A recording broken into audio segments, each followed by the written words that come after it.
오늘 우리 마태복음을 가지고 예수님의 부활의 사건을 함께 나눴습니다. 봉독을 하셨습니다. 그런데 복음서에 보면은 이 부활의 사건에 대한 기록이 조금씩 좀 차이가 나는 것을 보게 됩니다.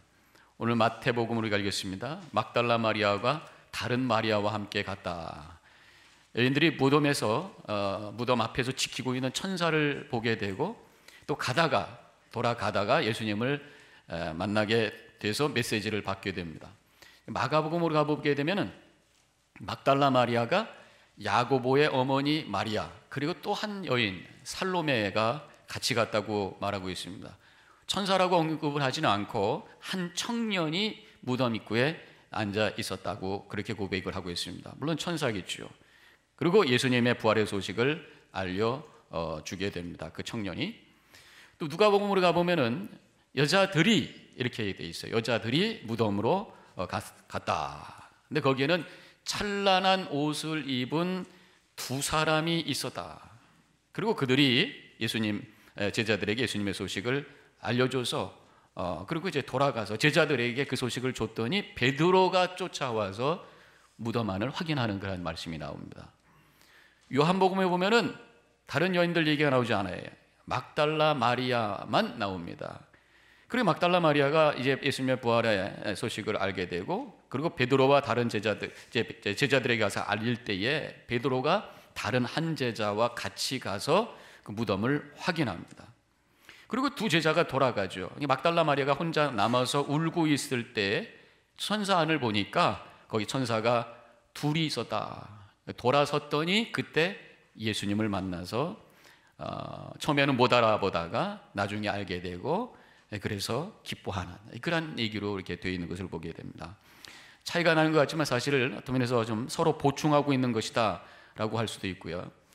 예수님의 부활의 순간이 뭐 어떤 동영상을 찍어가지고 누가 정확하게 기록으로 남긴 것이 아니라 예수님을 부활한 것을 부활하신 예수님을 만났던 그 자리에 갔던 사람들에 의해서 증언을 통해서 기록한 내용이기 때문에 조금 빠지거나 더하거나 할 수도 있는 거죠. 그렇지만 분명한 것은 막달라 마리아는 계속해서다. 막달라 마리아의 증언을 중심으로 해서 이것이 쓰여진 것이 아닌가 그렇게 생각할 수가 있습니다. 이 마태는 막달라 마리아와 다른 여인으로 되어 있고 마가는 거기다가 살로메를 첨가했고 누가는 그냥 여인이라고 그랬고 요한은 막달라 마리아만 있었던 것처럼 그렇게 표현하고 있습니다. 천사도 하나였다가 둘이었다가 아무튼 그런데 분명한 것은 여러 가지 조금 차이가 있는 것 같지만 거기에 분명한 공통점이 있어요. 그게 뭡니까? 예수님께서 부활하셨다고 하는 그 사실에 대해서는 분명하게 확인시켜 주는 줄로 믿습니다. 다른 것이 차이가 있어도 우리가 분명히 붙들 수 있는 그 믿음의 고백, 예수님께서 부활하셨다라고 하는 거기에 대해서는 똑같이 증언을 하고 있다고 하는 거죠. 오늘은 우리가 마태복음을 중심으로 해서 부활의 메시지를 우리가 함께 나누고 있습니다. 오늘 본문에 기록된 부활 사건을 통해서 우리가 고백해야 될 것이 세 가지가 있다고 저는 그렇게 믿습니다. 첫 번째로는 예수님은 온 인류의 구원자이시다라고 하는 것을 오늘 이 본문을 통해서 고백하게 됩니다. 성경에 보면은 부활한 분이 한 분이 아닙니다. 7분이나 돼. 예수님 말고도 죽었다가 살아나는 사람들이 7명이나 됩니다. 근데 부활했다고 하는 그 사실 하나만 가지고 예수님이 메시아다라고 하기에는 다른 사람도 많은 거예요. 근데 분명한 것은 다른 사람과 예수님의 부활이 차이가 난다는 것입니다. 오늘 본문의 2절에 이런 말씀이 나옵니다. 다 같이 읽겠습니다. 큰 지진이 나며 주의 천사가 하늘로부터 내려와 돌을 굴려내고 그 위에 앉았는데, 예수님의 부활은 사람의 도움, 어떤 사람의 도움을 받은 것이 아니에요. 하나님께서 직접 역사하셔서 지진이 나게 하시고 천사들을 보내서 무덤 굴 문을 막고 있었던 돌을 밀어내고 예수님 스스로 부활하셨다라고 하는 것입니다. 성경에는 그 말씀드렸던 것처럼 7명이 나옵니다. 죽었다 살아난 사람이. 구약에 2명, 신약에 5명. 물론 신약에는 3사람은 예수님께서 살리신 사람들이에요. 구약에 보면 사르밧 과부의 아들이 나옵니다. 열왕기상 17절에 엘리야의 기적이 있죠. 엘리야가 사르밧 과부의 집에 들려서 먹을 것을 달라고 했더니 가루 한 움큼과 기름 조금만 밖에 없다고 그래요. 그걸 만들려고 그럽니다. 그래서 먹고 또 만드니까 또 나오고, 그래서 계속 나오죠. 너무 감사합니다. 그래서 가난한 사람들이 살게 되었어요. 근데 그 아들이 죽었을 때에 다락에 올라가서 엘리야가 기도하면서 몸을 대었을 때 다시 살아났다라는 기록이 나와요. 또 수넴 여인의 아들이 다시 죽었다 살아납니다. 그건 엘리사의 기적이죠. 열왕기하 4장에 나옵니다. 엘리사를 잘 대접하는 여인이 그쪽에 엘리사가 자주 오니까 남편과 의논해서 아예 엘리사를 위한 방을 준비합시다. 그래서 올 때마다 쉬게 하죠. 근데 거기도 아들이 죽었어요. 그때 엘리사가 그 아들의 몸에 엎드려졌을 때 또 다시 사는 그런 기적이 일어났던 것을 보게 됩니다. 신약으로 와서 예수님께서 죽었던 자를 살리시는 장면이 나옵니다. 회당장 야이로의 딸, 12살 된 딸이죠. 아파서 죽게 되었을 때에 예수님께서 죽은 것이 아니라 잔다, 달리다고 했을 때 일어나죠. 또 나인성 과부의 아들, 누가복음 7장에 나옵니다. 예수님께서 가실 때, 나인성으로 들어가실 때 죽은 아들을 메고 오는 그런 한 행렬을 보게 되는데, 그 과부 여인을 만나서 과부를 불쌍히 여겨서 손을 대면서 청년아, 내가 네게 말하노니 일어나라 했을 때 또 그 청년이 살아나게 돼. 또 베다니 나사로가 사는 얘기, 요한복음 11장, 죽어서 장사 지은 지 3일이 될 때 예수님께서 그 무덤 앞에서 나사로야 나오너라 했을 때에 나오는 기적의 역사가 일어나는 것을 보게 됩니다. 그리고 이제 사도행전으로 가면은 베드로가 했던 그런 기적이 있습니다. 다비다라 하는 도루가 사도행전 9장이죠. 가난한 사람들을 돕던 아주 훌륭한 여인이었습니다. 하나님께 간절히 기도하면서 다비다야 일어나라 했을 때 일어났던 기적이 있어요. 또 사도행전 20장에 사도 바울께서 말씀을 막 전하고 있을 때 유도거라고 하는 청년이 창문에 걸터 앉았다가 떨어져서 죽었다라고 성경에서 그렇게 기록이 되고 있습니다. 그때 바울이 가서 생명이 있다라고 선포를 했더니 부시시하고 일어나게 되죠. 이렇게 7명이라는 사람이 성경에서 죽었다 일어났어요. 근데 가만히 보면은 이 7명의 공통점이 있습니다. 누군가가 무엇을 했다라는 거예요. 선지자가, 또 예수님께서, 또 제자들이 기도하고 몸을 대거나 와서 선포를 하거나 일으켜 세우거나 무언가를 했어요. 그래서 죽었다가 일어나게 되었습니다. 근데 예수님은 아무도 무덤 앞에서 아무것도 하지 않았습니다. 오히려 무덤 앞에는 시신을 누가 훔쳐갈까 해가지고 이 군인들이 철통같이 지키고 있었기 때문에 얼씬거리지도 못하는 그런 상황이었습니다. 그러나 하나님께서 직접 역사하시고 천사들을 보내주시고 또 예수님께서 스스로 부활하신 그 사건이 예수님의 부활의 사건인 줄로 믿습니다. 스스로 부활하신 사건이. 그래서 분명히 그분은 다르다라고 하는 거예요. 분명히 그분은 한 인간이 아니다라고 하는 것입니다. 그분은 분명히 생명의 능력을 가지신 분이라고 하는 것입니다. 그 스스로 그 안에서 생명의 능력이 있었기에 스스로 부활하신 분, 생명의 근원이시라는 거죠. 그래서 우리가 주님을 향해서 주님 나를 살려주옵소서, 주님 나를 구원하여 주옵소서 기도할 수 있는 분명한 구원자이심을 믿으시길 바랍니다. 예수님은 그렇기 때문에 하나님이시, 죽음과 생명을 초월하신 분이십니다. 영원하신 분입니다. 그래서 우리 예수님은요, 성육신하신 하나님이시라고 그러잖아요. 영이신 하나님이 몸을 입고 이 땅에 오셔서 보이시는 하나님으로 우리 가운데 계시는 분이에요. 그래서 사도 베드로가 주는 그리스도시요 살아계신 하나님의 아들입니다 라고 고백했어요. 물론 하나님의 아들이라고 했다가 하나님이라고 했다가 이게 도대체 무슨 말입니까? 예수님은 하나님이시라고 했다가 예수님은 하나님의 아들이라고 했다가 헛갈립니다. 그게 신비입니다. 삼위일체, 우리 하나님은 한 분이신데 성부로 성자로 성령으로 역사하시는 그러한 하나님, 분명히 그분은 똑같은 분이시지만 또 다른 인격으로 나타나신 하나님, 그것을 우리가 고백하는 거예요. 근데 생각을 해보자고요. 아버지와 아들, 물론 다른 인격입니다. 우리 시대는 좀 다릅니다만은 옛날만 해도, 그때만 해도 왕과 그 왕의 아들은 같은 거예요. 왕과 그 왕의 아들은 같은 권위를 가지고 있습니다. 애굽의 바로의 아들도 바로라고 하는 호칭을 부르잖아요. 아들이지만 같은 authority, 같은 파워, 같은 어떤 역할, 이렇게 되어 있습니다. 하나님과 그 아들은 다른 인격인지 모르지만 그러나 같은 분이라고 하는 것입니다. 그래서 예수님께서 요한복음 10장 30절에서 아버지와 나는 하나니라 그렇게 말씀하고 있는 것이죠. 주는 그리스도시요 살아계신 하나님의 아들입니다. 하나님의 아들이라고 했지만 그는 분명히 하나님이신 줄로 믿으시길 바랍니다. 우리를 구원하시는 하나님, 결국 스스로 부활하셔서 그분이 신적인 존재이시고 생명의 근원이시라고 하는 것을 보여주심으로 말미암아 중요한 게 뭐냐, 바로 이제는 예수님의 십자가가 한 사람의 죽음이 아니라 온 인류를 위한 대속의 죽음이라고 하는 것으로 그것이 새롭게 해석이 되기 시작한 것이, 하나님께서 육신을 입고 이 땅에 오셔서 친히 고통을 당하시고 죽음을 경험한 사건이 바로 십자가의 사건입니다. 온 인류를 위한 대속의 죽음이 되신 것이, 제가 간간히 말씀드립니다만 사도행전을 보면 베드로는 처음에 예수님의 부활에다 초점을 맞추어서 예수님을 증거합니다. 사도행전 2장 32절에 베드로가 이렇게 말합니다. 이 예수를 하나님이 살리신지라 우리가 다 이 일의 증인이로다. 처음에 그들의 증거, 그들의 메시지는 예수님 부활하셨다라고 하는 사실이었어요.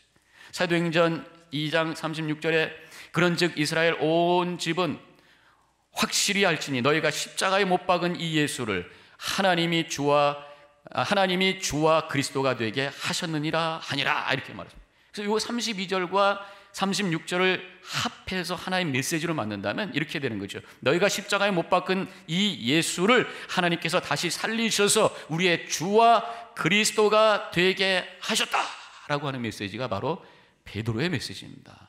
다시 살아나셨기 때문에 그분은 우리의 구원자다라고 하는 것을 고백을 한 것이. 그런데 나중에 하나님께서 사도 바울을 부르십니다. 바울을 부르십니다. 그리고 바울이 예수님을 만나고 또 3년 동안 아라비아에서 깊이 묵상하면서 예수님의 죽음에 대한 의미를 깨닫기 시작하죠. 그러면서 이제 메시지가 이제 거기에 하나 더 깊이 들어가게 되는 것을 보게 됩니다. 바울도 사도행전 13장 31절에 보면은 예수님의 부활을 증거해요. 하나님이 죽은 자 가운데서 그를 살리신지라. 똑같이 부활은 중요한 거예요. 그런데 사도행전은 사도 바울은 사도행전 13장 39절에서 또 이렇게 더합니다. 대속의 죽음에 대한 의미를 설명합니다. 모세의 율법으로 너희가 의롭게 하심을 받지 못하던 모든 일에 이 사람을 힘입어 믿는 자마다 의롭다 하심을 얻는 그것이니라 그랬습니다. 피가 아니면 속함이 없다라고 하는 하나님의 법에 따라서 이제는 짐승의 피가 아니라 예수 그리스도의 피로 율법이 할 수 없는 모든 것까지도 의롭다라고 해주신 주님의 은혜가 그분에게 있다라고 하는 거예요. 예수님의 부활은 그분이 메시아라고 하는 것, 그분이 하나님이라고 하는 것, 더 나아가서 그분의 죽음이 우리를 향한 대속의 죽음, 죄를 씻겨주는, 모든 사람을 위한 죄를 씻겨주시는 그러한 죽음이 되었다고 하는 것, 이것을 선포했던 것이 바로 바울의 메시지라고 하는 것입니다. 부활이 아니었으면 예수님의 죽음은 한 노총각의 죽음으로 끝났을 거예요. 부활하셨기 때문에 그분은 하나님의 아들이 되셨고, 부활하셨기 때문에 그분의 죽음은 온 인류, 더 나아가서 이 자리에 있는 나를 위한 죽음이셨다고 하는 것을 오늘 이 시간에 믿음으로 고백하시기를 주님의 이름으로 간절히 축원합니다. 그래서 고린도전서 15장 14절에 사도 바울은 이렇게 말합니다. 다 같이 읽습니다. 그리스도께서 만일 다시 살아나지 못하셨다면 우리가 전파하는 것도 헛것이요 또 너의 믿음도 헛것이요. 예수님이 부활하지 않으셨으면 예수님의 죽음도 의미가 없는 거란 말이죠. 그렇다면 우리가 예수님의 죽음, 아무리 우리가 대속의 죽음이라고 얘기해도 부활을 믿지 못한다면 다 헛것이다 그럽니다. 부활을 하셨기 때문에 그분의 죽음은 온 인류를 충분히 살리고도 남을 수 있는 그런 놀라운 대속의 죽음이셨다라고 하는 것을 고백하고 있는 것입니다. 두 번째로 우리가 오늘 말씀을 통해서 깨달아야 될 것이 바로 예수님의 죽음, 부활을 통해서 우리는 두려움을 이길 수 있다. 예수님의 부활은 우리의 두려움을 이기게 하신다. 5절에 있는 말씀 같이 함께 읽겠습니다. 천사가 여자들에게 말하여 이르되 너희는 두려워하지 말라. 십자가에 못 박히신 예수를 너희가 찾는 줄 아노라. 두려워하지 말라. 지금 여자들이 도착했을 때에 오늘 본문의 말씀을 보면은 문을 지키고 있던 자들이 무서워 떨며 죽은 자 같이 되었다 이렇게 됐어요. 죽은 자 같이, 너무 무서워서 지진이 갑자기 나고 천사들이 내려와서 무덤 문을 열고 죽었던 예수님께서 또박또박 걸어 나오고 놀라가지고 이 초자연적인 힘 앞에 떨고 있는 그런 나약한 모습을 보게 됩니다. 지진이 났다고 하잖아요. 지진은 참 두려운 것이라고 생각해요. 왜냐하면 우리는 이 땅에 근거를 두고 살잖아요. 집을 짓는 것도 땅이 흔들릴 거라는 생각 안 하고 짓잖아요. 또 차를 타고 다녀도 땅에서 다니는 거예요. 모르겠어요. 나중에 뭐 그런 얘기도 있습니다. 이렇게 무슨 자기파에 의해 가지고 이렇게 부상하는 차를 끌고 다닌다, 뭐 그런 얘기도 나온다면 앞으로 지금은 우리가 바퀴 달린 차로 땅을 근거로 해서 걷고 집 세우고 자동차하고 모든 걸 한다면, 근데 그것이 흔들릴 때에 이거 어떻게 할 수가 없는 것이죠. 집이 무너지고 다리가 무너지고 땅이 갈라지고 이거 얼마나 공포의 순간이겠어요. 삶의 근거가 흔들리고, 게다가 막 쓰나미가 몰려오잖아요. 일본 쓰나미 중계됐던 그 동영상을 보면 참 너무너무 무섭고 두렵습니다. 바다와 땅의 경계가 분명히 당연한 것이라고 생각하고 그 앞에 집을 짓고 건물을 짓고 또 길을 만들었던 이것이 넘어오네, 경계가 넘어오는 거예요. 당연하다고 생각했던 것이 무너지는 것입니다. 바다와 땅의 경계가 없어지는 것입니다. 전쟁도 참 무섭습니다. 왜냐하면 당연히 너의 나라 우리 나라, 그 문화 우리 문화, 이 경계가 있는데 이것이 무너지는 거예요. 힘으로 그냥 넘어와요. 그리고 막 인간의 존엄성의 경계가 무너집니다. 테러 집단의 끔찍한 공격과 테러로 사람을 그렇게 무참히 죽이면서 우리가 생각하는 어떤 그 개념들이 무너지는, 삶의 근거가 무너지는, 삶의 경계가 무너지는, 이것이 바로 두려움이고 공포란 말이에요. 죽음의 위협 속에 오는 것, 이거 두려움인 것입니다. 사실 지금 무덤을 지키고 있던 사람들이 두려워하는 건 뭘까? 죽을까 봐. 막 흔들리고 막 지금 막 움직이고 할 때야 죽을까 봐. 이때 천사들이 여자들에게는 이렇게 분명히 말합니다. 너희는 두려워하지 말라.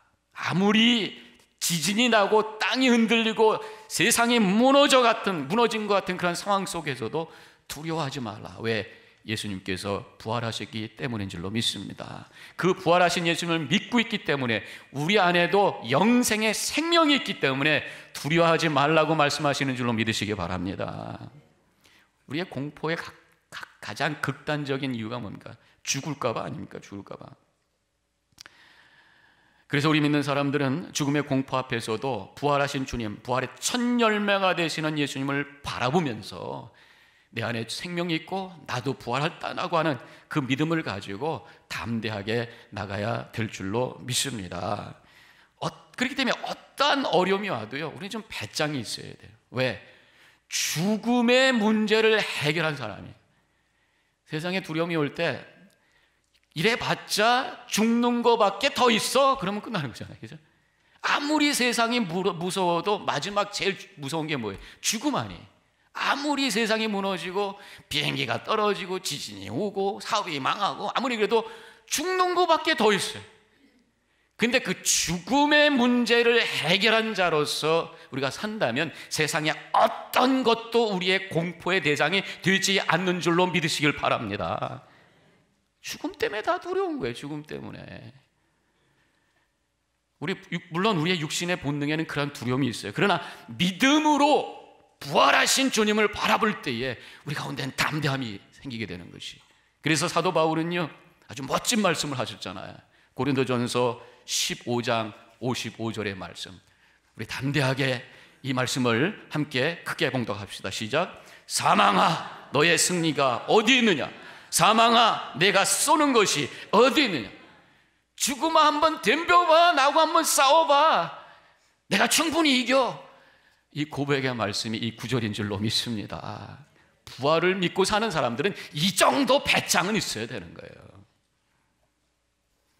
마지막 한 가지 더, 오늘 말씀을 통해서 우리에게 깨닫게 해주시는 것은 주님의 약속을 확신하게 해주신다는 것입니다. 6절에 있는 말씀 다 함께 읽겠습니다. 시작. 그가 여기 계시지 않고 그가 말씀하시던 대로 살아나셨느니라. 예수님의 부활은 예수님께서 예고하시고 약속하신 대로 이루어진 것이라는 것이죠. 예수님께서는 성경 여기저기서 말씀하셨습니다. 특별히 마태복음 16장 21절에 이렇게 말씀하셨어요. 그때로부터 예수 그리스도께서 자기가 예루살렘에 올라가 장로들과 대제사장들과 서기관들에게 많은 고난을 받고 죽임을 당하고 제3일에 살아나야 할 것을 제자들에게 비로소 나타내시니.